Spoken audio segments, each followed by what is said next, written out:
In section 4.4, we're going to be talking about statistical paradoxes.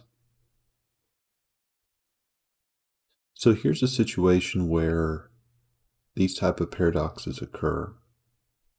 It says, suppose a pharmaceutical company creates a new treatment for acne. They give the old treatment to 90 patients and the new treatment to 110 patients. Some patients had mild acne and others had severe acne.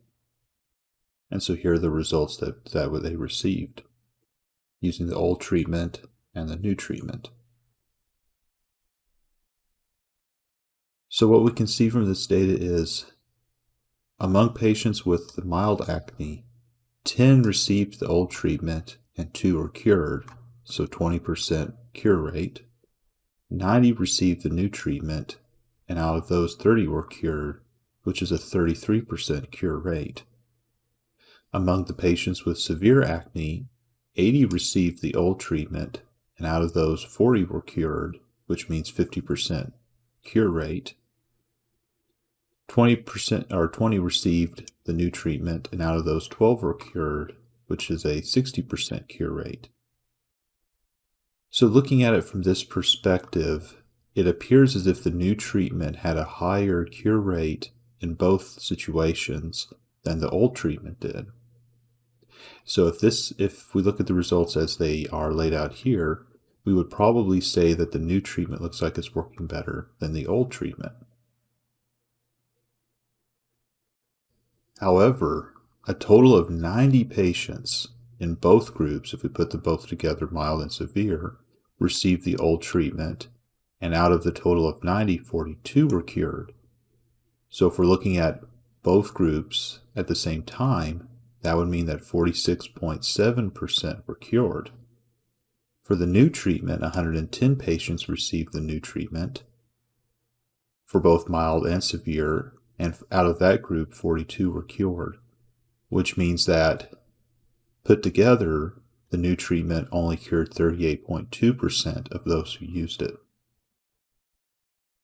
So we came up with a different result here. The new treatment looks to have cured a less percentage than the old treatment.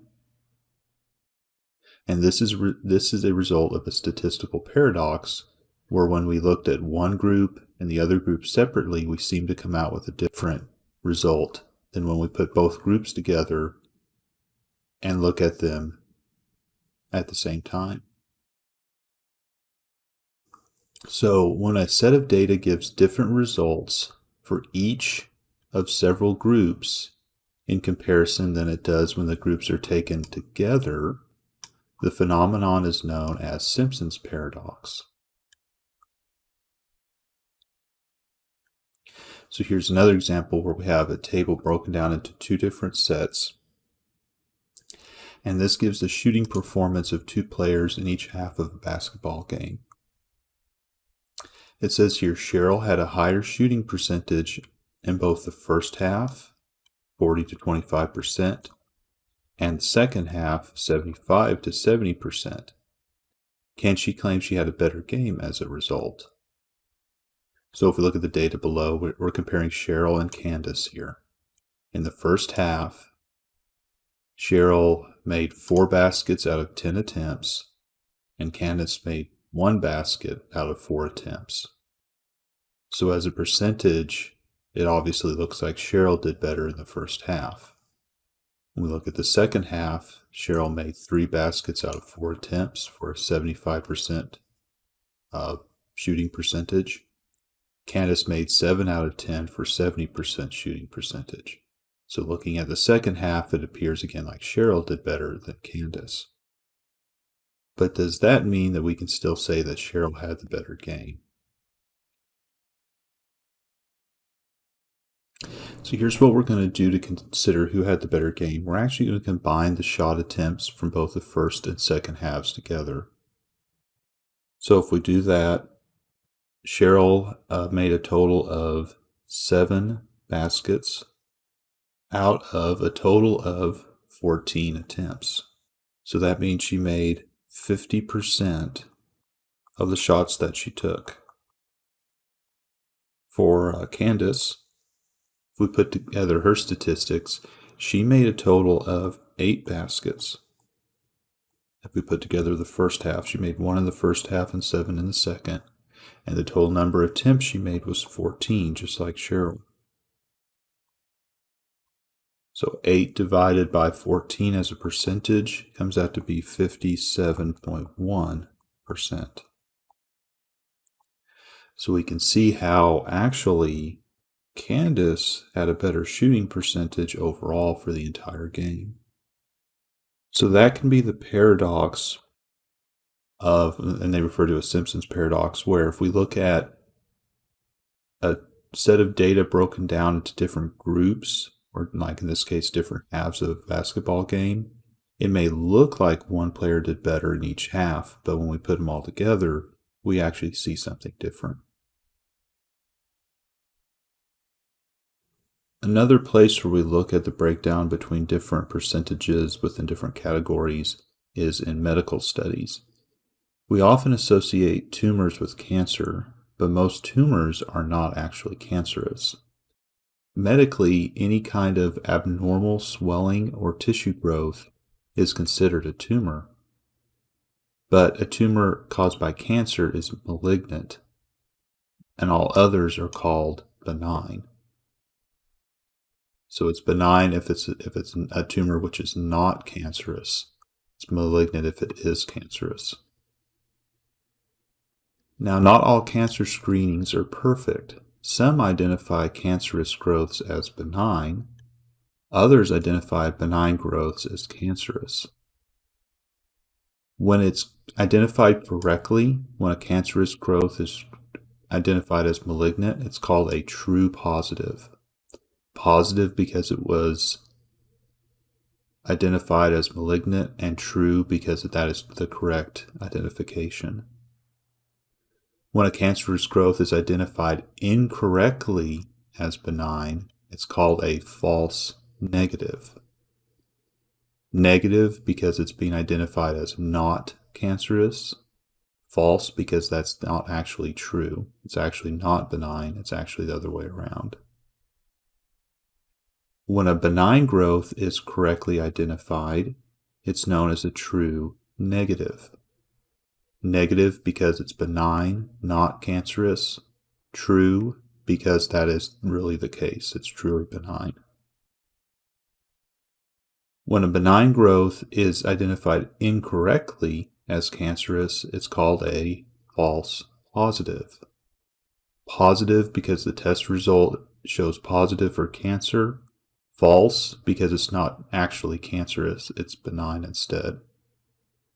So when we say false positive or false negative, those are both cases where it's been incorrectly identified. False negative, incorrectly identified as not cancerous. False positive, falsely identified as cancerous. And then the true is when it's truly being identified as either cancerous for true positive or not cancerous for true negative. So let's discuss a scenario here. This isn't exactly tied to any real particular cancer screening, let's say, but it's just some numbers so that we can observe what would happen in these different situations. So let's assume first off that a mammogram screening is 85% accurate. When we say 85% accurate or accuracy with any medical test, in this case it will correctly identify 85% of malignant tumors as malignant and 85% of benign tumors as benign. So if we use the idea of 85% accuracy and apply it to 10,000 mammogram results, when there are actually 100 tumors and 9,900 which are not tumors but are benign. With 85% accuracy, 85% of the 100 malignant tumors are identified as malignant. We have true positives. However, that leaves 15 cases as false negatives, where it incorrectly identified it as not cancerous. So out of the 100 that are actually cancerous, 85 were correctly identified and 15 were not. Now talking about the benign, there are 9,900 benign tumors, and 85% of those will be correctly identified as benign, called true negatives. So that leaves true negatives at 8,415 true negatives. But that means the remaining test results will come back positive for cancer when they're not truly cancerous. Those will be false positives. So overall, the screening gives positive results to 85 who actually have cancer and 1,485 who don't have cancer. So again, it's saying that they're positive for cancer, but those positive results, a whole lot of them are actually false positives rather than true positives.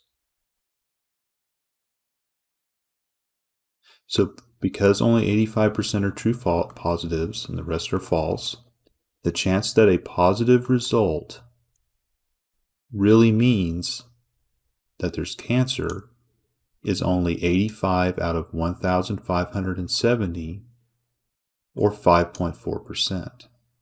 So a fairly low percentage of the positive results are actually cancer in this case, from this particular example. So suppose you're a doctor seeing a patient with a breast tumor. Her mammogram comes back negative. Based on the numbers in the table, what is the actual chance, though, that that could be false and there's actually cancer present?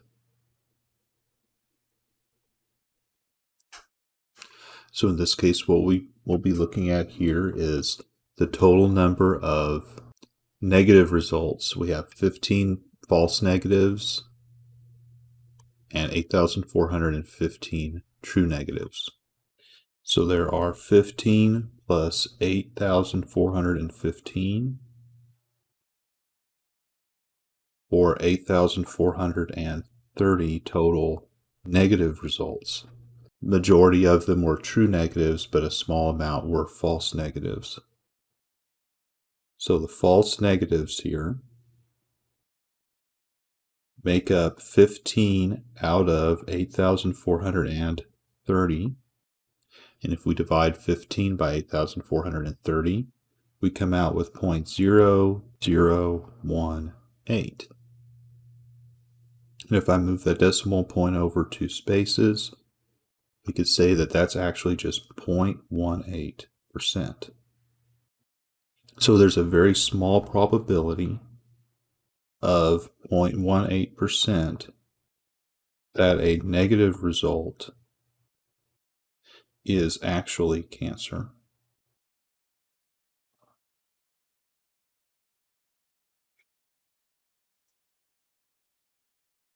Another place where we talk about false positives and negatives and true positives, true negatives, are things like polygraph lie detector tests. So suppose the government gives a polygraph test to 1,000 applicants for sensitive security jobs. Further, suppose that 990 out of these 1,000 people tell the truth while on their polygraph test, while only 10 people lie. Let's think of this polygraph test as being 90% accurate. What this means is if 10 people lie, the polygraph will correctly identify them 90% of the time, which means it'll catch 9 who will fail the test and correctly identified as lying, but it will actually let 1 through as who actually lied, but it didn't correctly identify that. On the other hand, of the 990 people who tell the truth, it'll correctly identify 90%, or 891 people, as correctly telling the truth, but it'll be incorrect and identify 99 truthful people as liars, and I'll actually say that they failed the test. So this is kind of the breakdown of what's going on here. 10 people lie, 990 tell the truth. It catches 9 of the liars, but leaves out 1. It falsely accuses 99 people of lying and lets 891 who were truthful go through. So this is actually not too good because it identifies 99 plus 9 or 108 as lying when only a very few of those 108 that it thinks is lying were truly lying. So 99 out of 108, or 99 divided by 108, which is equal to 91.7%. of the people who fail the test were actually telling the truth. So a very small percentage of the positives for lying were actually true positives. The great majority of them, 99 of them, were false positives. So in example 3 here says, all athletes participating in regional high school track and field championship must provide a urine sample for a drug test. Those who fail are eliminated from the meet and suspended from competition for the following year. Studies show that at laboratories selected, the drug tests are 95% accurate. Assume 4% of the athletes actually use drugs. What fraction of the athletes who fail the test are falsely accused and therefore suspended without cause? Let's work on a number here to give an example. So let's suppose 1,000 take the test. It tells us that 4% of the people who are actually taking the test are actually taking drugs. So since 4% take drugs, 4% of 1,000, or 40 athletes take drugs, and 960 do not. So since this thing is 95% accurate, 95% of 40, or 0.95 for 95% times 40, which is equal to 38 athletes, are correctly identified and fail the drug test.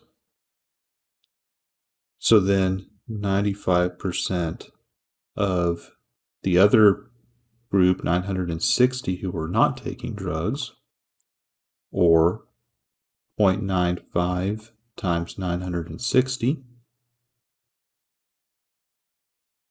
which is equal to 912, are correctly identified as not taking drugs and pass the test. So these are the groups that are correctly identified. However, but that leaves us with, out of the 40 that take drugs, 38 were correctly identified. So that leaves us with 2 that incorrectly passed the test. Out of the 960 that were not taking drugs, we have 48 that were incorrectly identified as taking drugs and failed the test when they shouldn't have.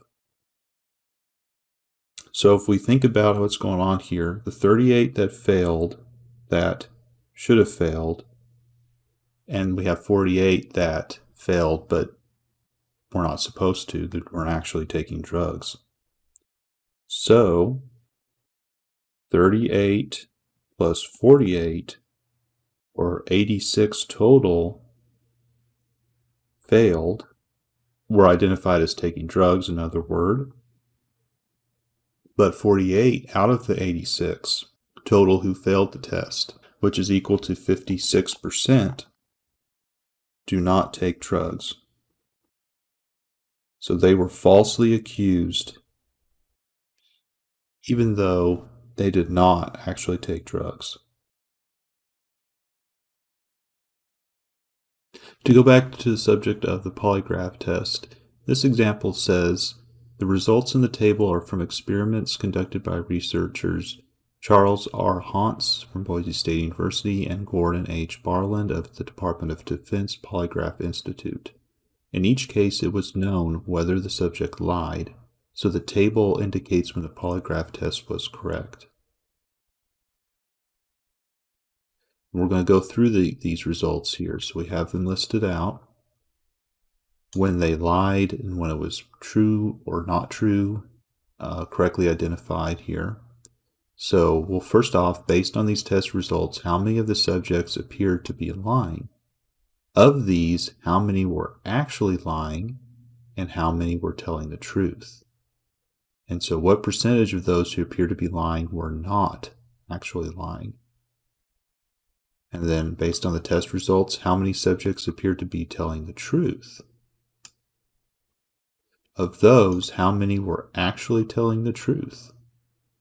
What percentage of those who appear to be telling the truth are actually truthful? So on the first question, we'll answer how many appeared to be lying. Well, the ones that the polygraph identified as lying are the ones that appeared to be lying by the test. So 15 plus 42 equals 57 appeared to be lying. However, only 15 of them were not lying, even though it identified them as lying. So 15 out of the 57, 15 over 57, which when we do the division is 26%,